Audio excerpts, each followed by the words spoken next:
Jamb 2010 economics pass question 4. If x bar is equals to 6 and n is equals to 6, determine the value of summation f of x. So we do that by multiplying the summation. The formula for x mean is usually by x, which is equals to summation f of x over n. Now we don't have our n, our summation f of x, which is the unknown we're looking for. So we do a cross multiply, which is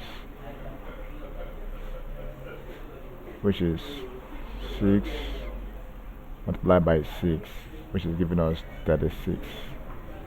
So option A